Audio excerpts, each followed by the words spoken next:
कहा गया कि यह जीव उस रब की उपमा, उस रब की कृपा जो हम जैसे जीवों पर हो रही है, उसके गुणगान क्यों नहीं करता, उसकी उपमा क्यों नहीं करता, उसकी तारीफ क्यों नहीं करता। और जो कर्म जीव तू कर रहा है, उन कर्मों में ये क्यों भूल गया कि तूने एक दिन ये शरीर त्यागना है, ये शरीर छोड़ना है। गुरबाणी है ये, गुरबाणी की पंक्तियां हैं। सीधी सी बात, कहा किससे गया? मनुष्यों को, इंसानों को, हम जैसे जीवों को। किन्होंने कहा? वो जो आम जीव नहीं थे, कोई रब रूप थे, कोई महापुरुष थे। उन्होंने वो बात कही जो जीवन की सच्चाई है, वो बात कही जो जीवन में हमें भूलना नहीं चाहिए। बहुत मुश्किल नहीं है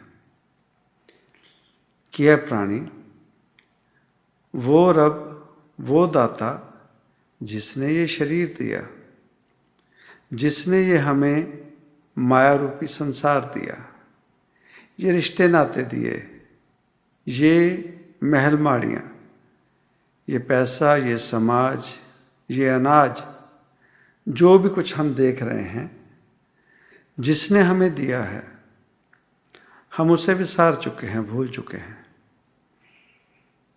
और जीवन में कर क्या रहे हैं?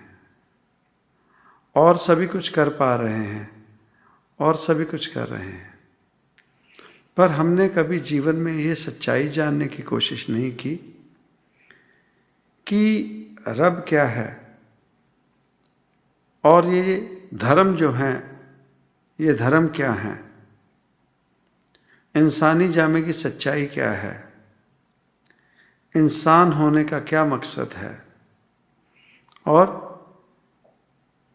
संपूर्णता क्या है। जीवन जीना शुरू किया, कितना समय लगा हम जैसे जीवों के जीवन में भगवान की पहचान बनाने के लिए।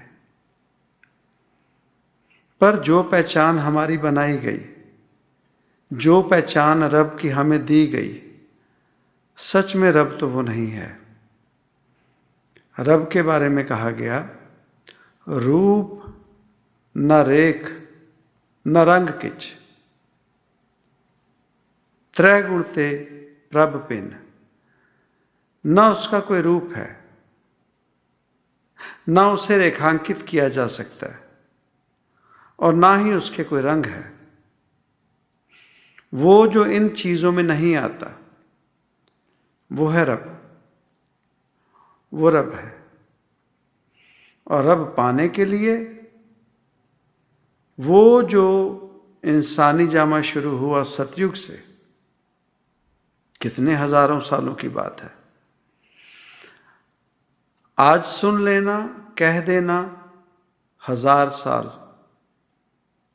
हमारे जीवन में हम निगाह मार के देखें, 100 साल का जीवन आज कोई जी लेता है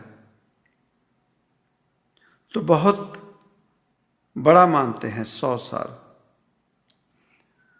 तो 100 साल जब 10 में गुणा किए तो 1000 साल हुए। और ये जो सृष्टि बनी,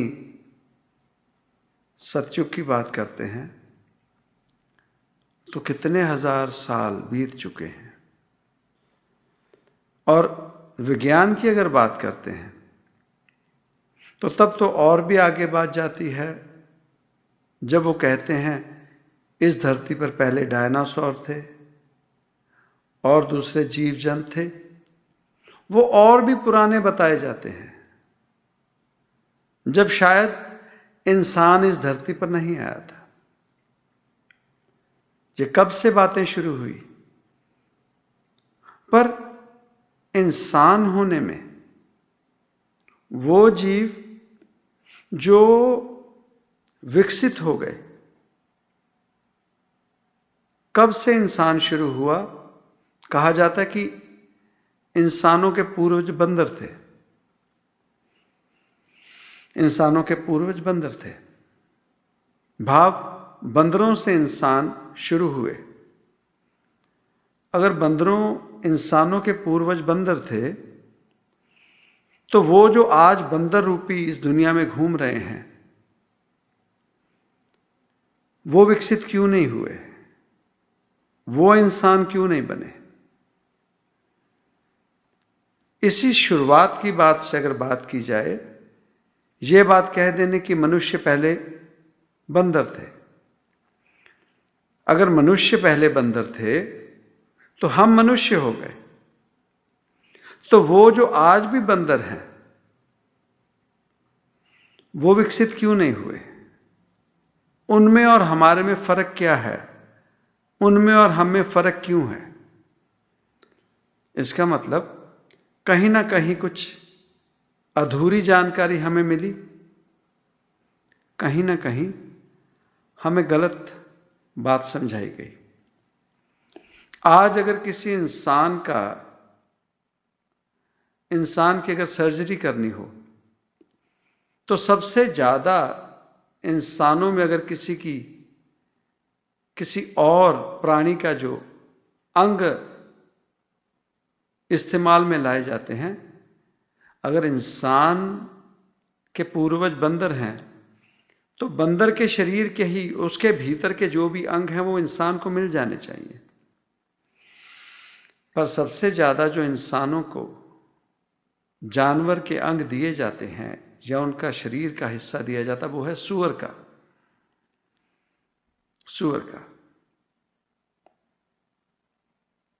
उसके हिस्से, उसके अंग से।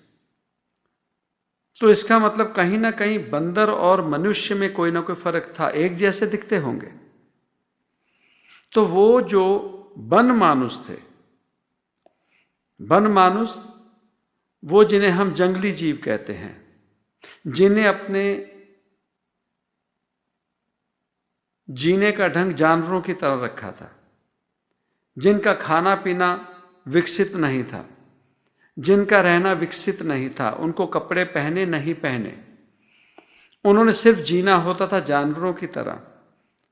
जैसे जानवरों ने अपना पेट भरने के लिए किसी का शिकार करना होता है, अपनी पेट की भूख मिटाने के लिए, तो वो इंसान भी वही थे। उन्होंने शिकार करना जानवरों का अपना पेट पालने के लिए।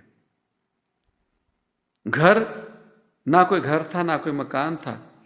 जैसे और जानवर गुफाओं में रहते थे, वैसे ही इंसान भी, मनुष्य भी उन्हीं हालातों में रहते थे। पर समा पढ़ते पढ़ते वो जहां से हम सतयुग की बात करते हैं, उन ऋषि मुनियों की बात करते हैं, उन जीवों की बात करते हैं जिन्हें समझ आई श्रेष्ठाचार की, इंसानी जामे की, जिनको सच्चाई पता लगी और जिन्होंने इंसान होकर, विकसित होकर अपना जीवन जीना शुरू किया। हमें जो इतिहास बताया जाता है सतयुग से, वो उस समय का इतिहास बताया जाता है, जबकि ये सृष्टि, ये धरती, ये प्रकृति, ये उससे कई साल पहले ये पनप रही थी। इंसान इस धरती पर पनप रहे थे, रह रहे थे, पर हमें वहां से बताया गया जब इंसान को सोझी आई इंसान होने की।